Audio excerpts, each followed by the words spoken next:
अगर उस दिन एसईओ जू हेयोन की अजन्मी बेटी गायब न हुई होती तो शायद दुनिया पर आने वाली इस तबाही को कोई कभी गंभीरता से नहीं लेता। लेकिन अब उसे समझ आने लगा था कि उसकी बेटी का अपहरण सिर्फ शुरुआत थी। कुछ ही घंटों के अंदर पूरी दुनिया में एक बेहद अजीब घटना होने लगी। बिना किसी चेतावनी के रिलिक्स सीधे आम लोगों के पास प्रकट होने लगे। गार्डियन हेडक्वार्टर्स के बाहर लोगों की लंबी लाइन लगी हुई थी। हर किसी के चेहरे पर डर साफ दिखाई दे रहा था। एक गार्डियन ने सामने खड़े आदमी से पूछा, तो तुम्हारा कहना है कि ये रिलिक अचानक तुम्हारी जेब में आ गया? आदमी घबराकर सिर हिलाने लगा। हाँ, मैंने इसे पहले कभी नहीं देखा, किसी ने मेरी जेब में रखा भी नहीं था। वह कांपती आवाज में बोला। इसे हाथ में रखने से मुझे कोई बीमारी तो नहीं होगी, या कहीं ये टेरर अटैक तो नहीं? उसके पीछे खड़े लोग भी बेचैन हो चुके थे। अगर जमा करा दिया है तो जल्दी हटो, हमें भी इस चीज से छुटकारा पाना है। कुछ ही देर में गार्डियन हेडक्वार्टर्स के अंदर रिलिक्स का पहाड़ सा जमा हो गया। एक अधिकारी रिपोर्ट देते हुए बोला, सर सिर्फ आज ही इतने सारे रिलिक्स जमा हुए हैं। दूसरा अधिकारी हैरानी से बोला, मतलब अब रिलिक्स टूम के बिना भी लोगों के सामने प्रकट हो रहे हैं? ये तो पहले कभी नहीं हुआ। लेकिन असली समस्या इससे भी बड़ी थी। हर इंसान गार्डियन के पास नहीं आ रहा था। कई लोग उन रिलिक्स को खुद इस्तेमाल कर रहे थे बिना यह जाने कि उनके साइड इफेक्ट्स क्या हो सकते हैं। और अब उन रिलिक्स की वजह से अलग अलग जगहों पर दुर्घटनाएं भी शुरू हो चुकी थी। इसी बीच एक और अधिकारी घबराकर बोला, लेकिन सबसे बड़ी समस्या कुछ और है। उसने आई ऑफ द स्काई सिस्टम चालू किया। यह वही सिस्टम था जिसके पास दुनिया के हर रिलिक का पूरा रिकॉर्ड मौजूद था। अगर कोई रिलिक दुनिया में मौजूद होता तो आई ऑफ द स्काई उसे तुरंत पहचान लेता। स्कैन शुरू हुआ। कुछ सेकंड बाद मशीन की आवाज गूंजी, इनिशिएटिंग स्कैन, फिर unable to identify this relic does not exist within the eye of the sky system. पूरा कमरा एकदम शांत हो गया। एक ऐसा रिलिक जिसका रिकॉर्ड पूरी दुनिया में कहीं भी नहीं था। ये कैसे संभव था? लेकिन तभी एक और अधिकारी भागते हुए अंदर आया। कमांडर, एक और एनोमली सामने आई है। सब उसकी तरफ मुड़ गए। वह तेजी से बोला, फ्यूचर की घटनाएं लगातार प्रेजेंट में आ रही हैं। जो रिलिक अगले महीने एक्सकवेशन में मिलने वाला था वह आज खुद ब खुद म्यूजियम के अंदर प्रकट हो गया। इतना ही नहीं, फ्यूचर की डेथ रिपोर्ट्स भी सामने आने लगी हैं। दुनिया के कई बड़े नेताओं की मौत की खबरें पहले से दिखाई दे रही हैं। वह अपनी रिपोर्ट पलटते हुए अचानक रुक गया। वैसे कमांडर, रिपोर्ट के अनुसार 18 सितंबर को आपकी मौत होने वाली है। क्या? कमांडर का चेहरा एकदम सफेद पड़ गया। कमरे का माहौल और भी भारी हो गया। लेकिन अगले ही पल पूरी बिल्डिंग अंधेरे में डूब गई। Power supply interrupted, emergency power grid activated. हर कोई घबरा गया। अब क्या हुआ? ब्लैकआउट। उसी समय दूसरी तरफ कोलोराडो प्लेटियो पावर प्लांट कोर 5, जहां ज्यूस रेलिक को ऊर्जा उत्पादन के लिए इस्तेमाल किया जा रहा था, अचानक पूरा प्लांट हिलने लगा। अलार्म जोर जोर से बजने लगे। GS relic out of control, सभी लोग तुरंत बाहर निकलो। घबराए हुए कर्मचारी जान बचाकर भागने लगे। लेकिन तभी एक गरजती हुई आवाज पूरे प्लांट में गूंज उठी, भाग कहां रहे हो घटिया इंसानों? Chief God SS rank relic juice पूरी तरह बेकाबू हो चुका था। उसकी आंखों में सिर्फ गुस्सा था। मैजेस्टी कहां है? इस बार मैं उसे खत्म करके ही दम लूंगा। तभी पीछे से एक जानी पहचानी आवाज सुनाई दी। मुझे ढूंढ रहे थे? जूस तुरंत पलटा। उसके सामने सीओ जूहोन खड़ा था। जूहोन ने बिना जूस की तरफ देखे कर्मचारियों से कहा, सब लोग बाहर निकलो। सबने राहत की सांस ली और वहां से भाग गए। अब वहां सिर्फ दो लोग बचे थे, जू हेयोन और ज्यूस। जू हेयोन मुस्कुराया, तुम्हारा सबसे जरूरी हिस्सा तो अभी भी मेरे पास है, फिर भी काफी जोश में दिख रहे हो। उसने अपनी जेब से एक S rank god tier relic निकाला, वह चीज जो ज्यूस के अपने शरीर से निकली थी। जैसे ही ज्यूस ने उसे देखा वह पागलों की तरह चिल्लाया, उसे वापस करो। लेकिन तभी ज्यूस अचानक चौंक गया। क्या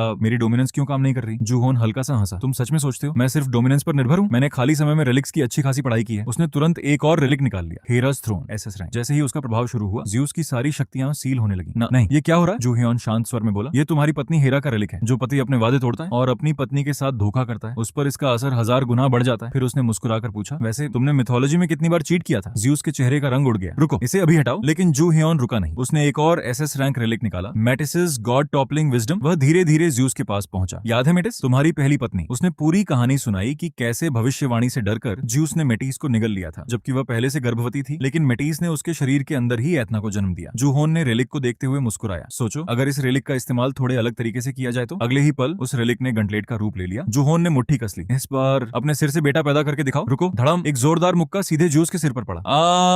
ज्यूस दर्द से जमीन पर गिर पड़ा। लेकिन जूहोन रुका नहीं। धड़म धड़म धड़म, हर वार के साथ ज्यूस की चीखें पूरे पावर प्लांट में गूंजने लगी। आखिरकार जूहोन ने उसे लहूलुहान हालत में जमीन पर छोड़ दिया। इतने से काम नहीं चलेगा, चुपचाप बिजली बनाता रहता तो ये दिन नहीं देखना पड़ता। उसने कॉन्गमिंग की तरफ देखा, अब इसे रिस्टोर कर दो। कॉन्गमिंग ने ज्यूस की हालत देखकर माथा पकड़ लिया। इतना पीटना जरूरी था क्या? रेलिक सिर पर रख देते, काम हो जाता। जू हेयोन ने बिल्कुल सपाट चेहरे से जवाब दिया, मेरा मन था। कॉन्गमिंग ने लंबी सांस छोड़ी, क्या जिंदगी है, तुम्हें ज्यूस को पीटे बिना चैन ही नहीं आता? लेकिन जूहोन ने हमेशा की तरह एक ही जवाब दिया, चुप रहो। कॉन्गमिंग बड़बड़ाता रह गया और दूर खड़े रिलिक्स ये सब देखकर कांप उठे। उनके लिए एसईओ जू हेयोन किसी इंसान से कम एक दुःस्वप्न बन चुका था। लेकिन उन्हें बिल्कुल अंदाजा नहीं था कि असली डिजास्टर अभी शुरू भी नहीं हुई थी।